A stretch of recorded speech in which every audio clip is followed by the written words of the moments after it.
السلام عليكم. لا تنسوا الاعجاب بالفيديو والاشتراك في القناة تشجيعا لنا لنستمر بنشر المزيد ان شاء الله.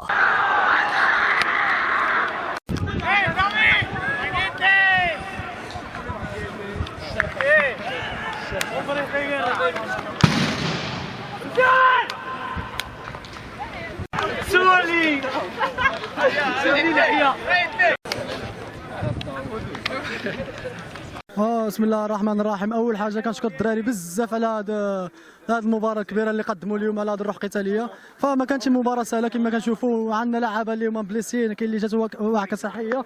فهذه المباراه هذه راه ما نساوهاش، لان انتم كتشوفوا فوزنا غير الدراري صغار. فالدراري كما كنشوفوا قدموا مباراه كبيره وسالوا هذا الربح هذا، وان شاء الله نتمنوا نبقاو غاديين في هذه السكه صحيحه باش نبقاو في مقدمه الترتيب ان شاء الله. الرحمن الرحيم. قدرنا نحققوا انتصار اللي ما جاش بالسهل. الدراري كانوا اليوم في مستوى، قدمنا مباراه اللي كبيره اللي خلتنا نزيدوا في سبوره الترتيب. الحمد لله على هذا الانتصار. هذه مقابله ديربي ماشي بالسهل باش تربح، لعبنا بالقلوب ديالنا، كانوا لي جون بزاف دراري ولاد تطوان. كما قلت في الاول النهار اللي جيت قلت دراري عندنا لي جون بزاف في الفرقه. تقريبا هذا الاسبوع هذا راه تكونفوكاو 15 ديال الدراري ديال ولاد تطوان، راه ماشي بالسهل الفرقه يكون فيها ولاد تطوان بزاف.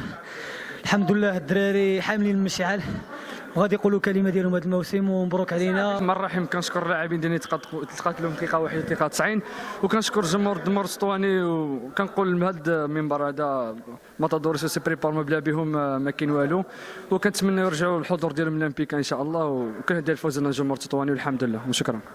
لا تنسوا الاعجاب بالفيديو والاشتراك في القناة تشجيعا لنا لنستمر بنشر المزيد ان شاء الله.